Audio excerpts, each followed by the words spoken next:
Hey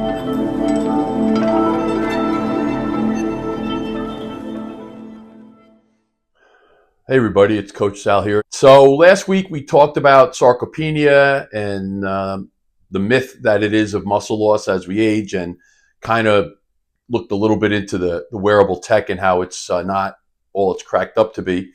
And I had this magazine up in the background last week, and it's kind of appropriate this week too. Some of the things I'm going to talk about tie into some of the things we spoke about last week. One of the first things I want to talk about, and it does specifically tie into last week, is the idea of the wearable tech. If people really want to have a way to count their steps and monitor their progress, you could go out and buy a pedometer, which costs anywhere from $10 to $30. It'll give you your steps.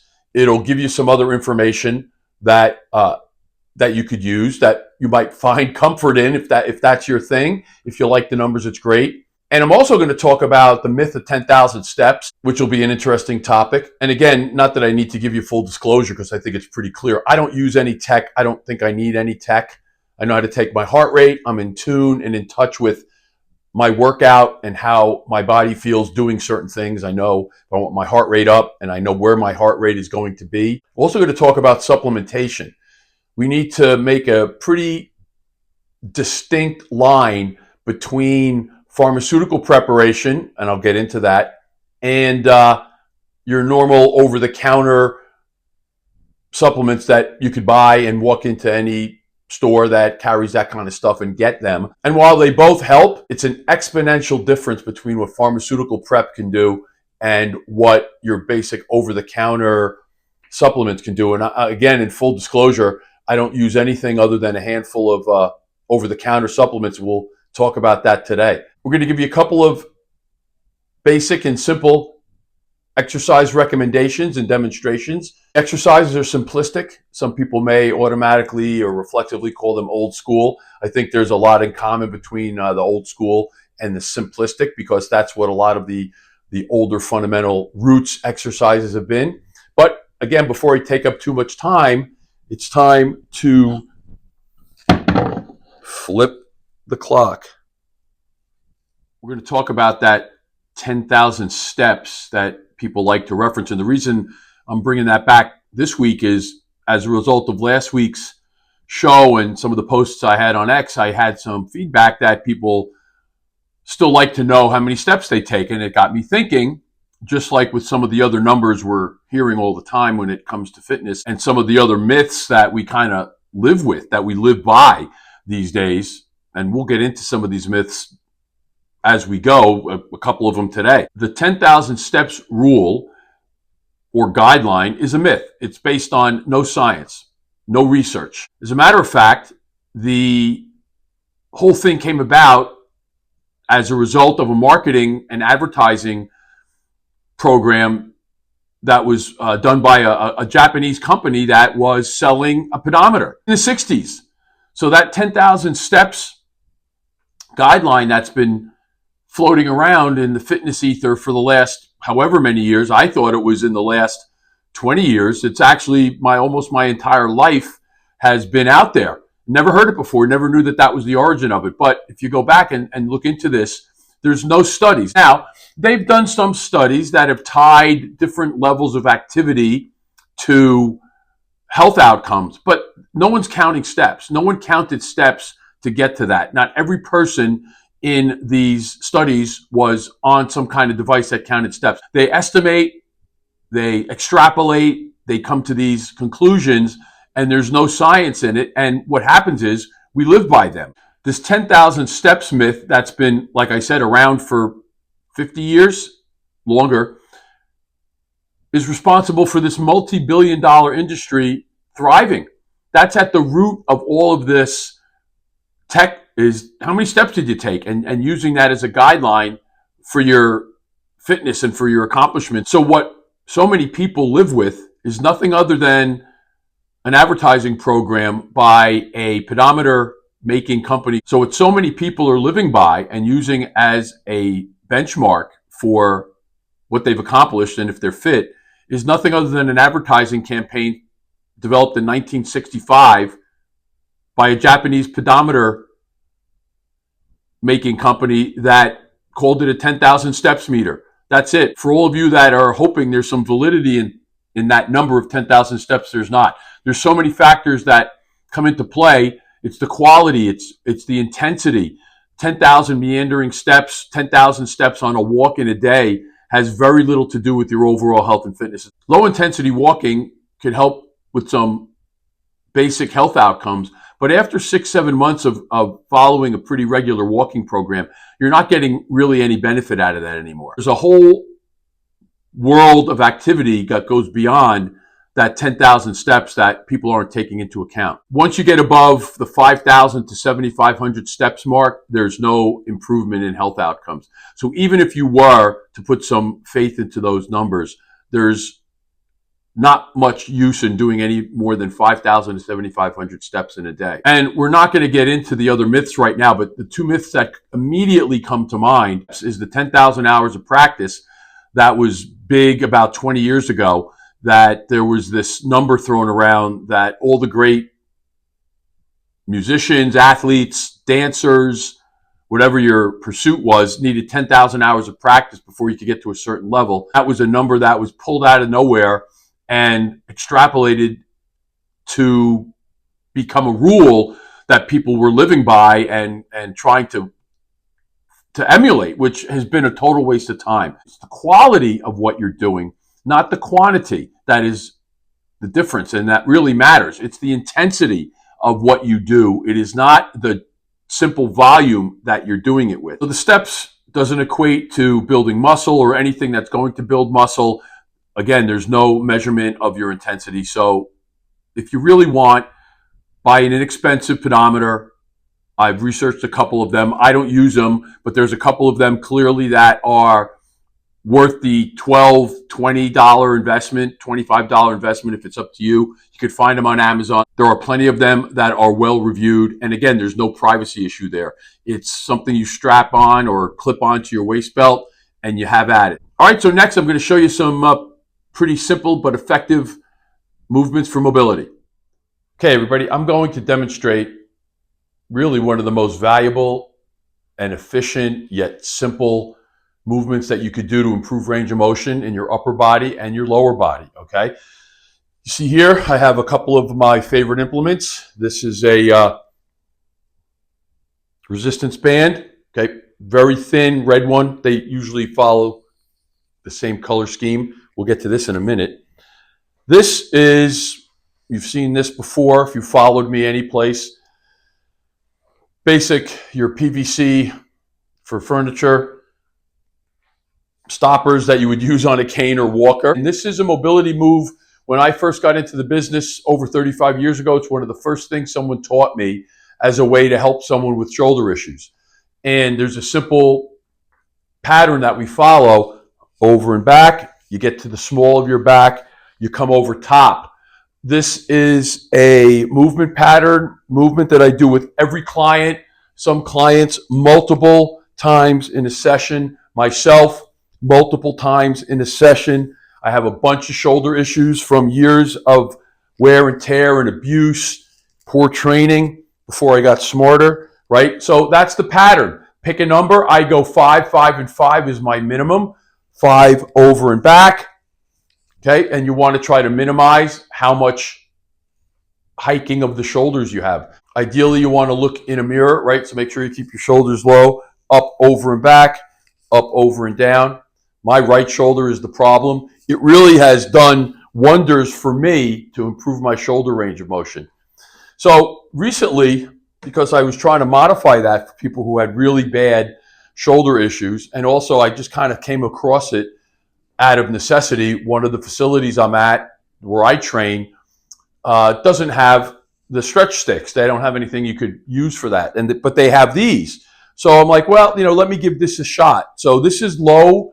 This is a low resistance band, and it has some play in it, and you want to hold it so that you're getting both of the straps, right? You don't want to hold it this way. You want to hold it so you get both there, and go all the way out to the end to start, and you're going to do the same pattern.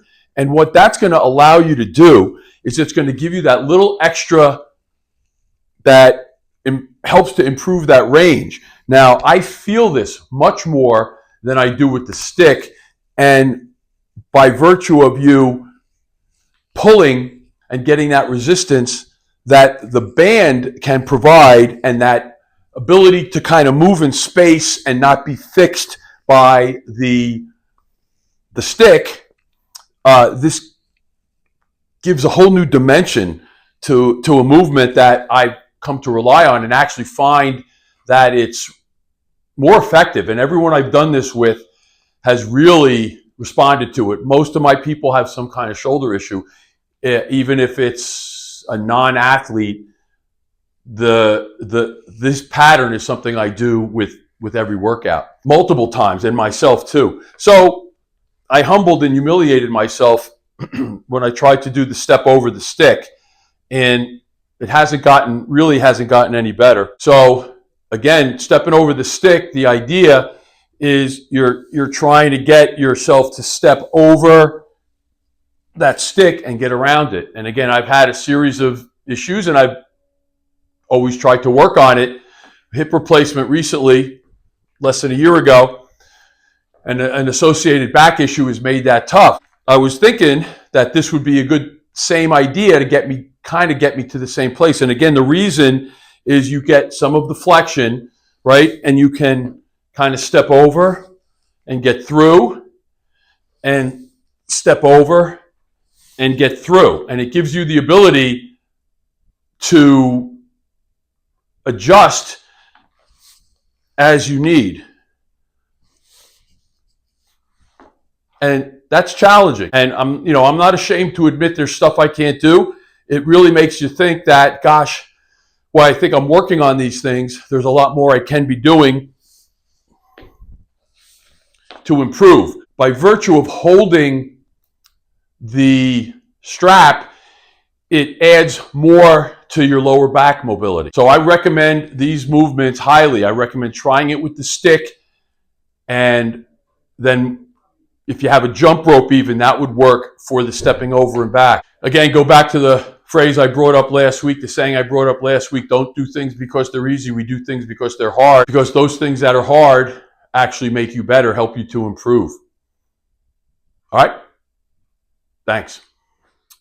All right, everyone. I'm going to close with what might be a little longer than a normal segment for the end, because it's a subject that really is super important, especially in context of the field of health and fitness and what we're talking about here, and how important this whole thing is to people and what we're trying to accomplish. And that's this concept of supplementation and all of these other, I hate the term, body hacks or biohacks. And the reality that pharmaceutical preparation is way more responsible for these magnificent transformations, these amazing transformations we're seeing from people. And it doesn't matter if it's a celebrity, if it's someone you've run into at the gym, someone you know socially, somewhere in your walk of life, you come across someone who has totally transformed their physique. Now, if you're talking about the person who is obese and a couch potato, and they've turned themselves into a productive kind of a healthier person, and they've changed their lifestyle and mitigated the negatives and improved the positives, that's great. I mean, that could be a remarkable transformation, certainly. But what I'm talking about are some very famous, well-known influencers, personalities. You see them in the space on social media. And this is something that's been going on for as long as the aesthetics, the bodybuilding, the appearance aspect of health and fitness has taken over and become more important than the actual, are you healthier and are you better off? This goes back to Arnold Schwarzenegger and the golden days of bodybuilding and his exploding onto the scene and becoming an icon. Without the drugs of the day, whatever they were, when he started, it was certainly the old school anabolics, testosterone, and all the various steroids that were used in the day. And then later on in his career, growth hormone is the real reason people make these changes. And today we have peptides and still have growth hormone therapy and have testosterone replacement therapy, which drive these changes.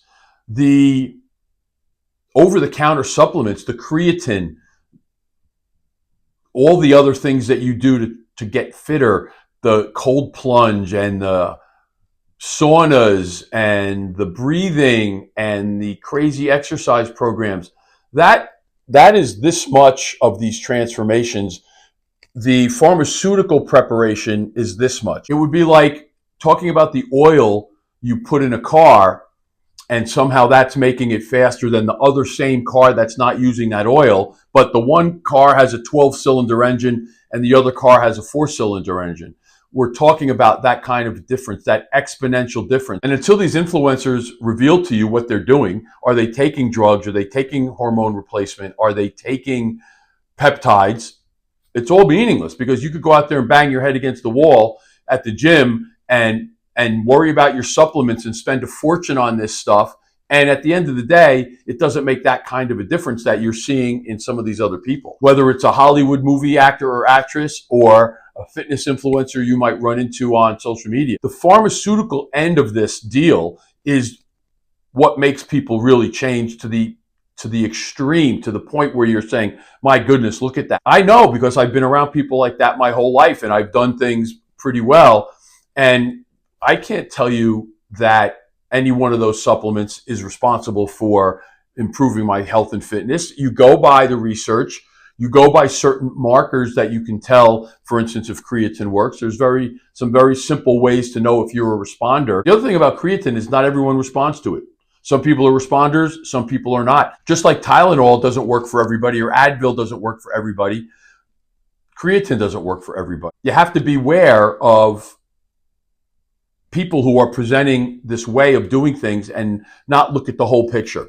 I'm not a person who thinks testosterone replacement or growth hormone supplementation or peptide use is bad. I think it's probably the next wave of health and fitness. I think the reason growth hormone therapy is so vilified is that growth hormone addresses the problems that a lot of other drugs do with less issue, better outcome, and less expense. I think it's plain and simple that when you look at what properly administered growth hormone therapy can do, properly administered testosterone therapy can do, you're going to be better off from it, and you're probably not going to need a lot of the other medications you're taking. It certainly is going to reduce your body fat and add muscle, which is really the holy grail of this journey we're on. How can I get fitter, leaner, add more muscle, lose more fat? Those drugs do that. With the proper diet and a proper exercise program, people would be healthier from it. Peptides have been for a while the new frontier. They're just kind of working their way into the general public's view, but the different peptides can do different things for you, and under proper care and treatment, they're magnificent. But all of these things are expensive. I would love to try them. If I ever do, you'll be the first people that I tell, because I'll be honest with you about it. Until this point, I haven't, for a variety of reasons, and side effects aren't one of them. I think the side effect issue that is used to not get people on these substances is baloney. I'm over time, but I'm going to keep going here. When you look at who gets, especially growth hormone therapy, it's very limited to certain people. And the people that can get growth hormone therapy are the sickest, most fragile people that are in this treatment of this need of treatment. Those people don't die from the growth hormone therapy. They're given the growth hormone to help them get through very difficult circumstances, whether it's because of a condition or a disease or another drug treatment. That excuse is BS to me, is smoke and mirrors to keep people away from what I think is a way to overcome a lot of these other medications and a lot of these other problems we're dealing with. Certainly, you'd be hard-pressed to argue against low-level, properly monitored hormone therapy to improve a lot of the things that people are trying to improve it with other drugs that have limited effectiveness and have way more side effects. I'm not necessarily endorsing it, but I'm saying it's not to be vilified. And in our space here, but before you go out and spend money on supplements, beware and be aware that there's other things that are totally transforming a person's body. I'll give you one last example. and then we'll close. There is one very well-known influencer on the scene right now who promotes all of these hacks and has a line of supplements and is a promoter of cold plunge and is a promoter of all these things. And I saw some things about a workout program that they recommended, and it's just the same old BS nonsense exercises. So I have a discerning eye, and I will tell you that that person's physique did not come from doing bicep curls and tricep pushdowns, just like any of us can go into the gym and do, at the exclusion of other things. If you have somebody that's trying to get you to change your way, change your life, bicep curls and tricep pushdowns have nothing to do with improving your health and wellness and your lifestyle and all the things that we're trying to do to improve our lifespan and our health span. All right, that's it for today. I'm working on getting my information up for my Patreon account. We're going to have some great old school stuff for your perusal. How about that for a word? And that will be up. I'm hoping to get that up by next week. Also, my workout program, I'm almost done. I have people that have responded, which is great. You'll see the details of that after the show, before the credits roll. Again, thanks for your time. I appreciate all the responses I'm getting, and I look forward to next week. Thanks.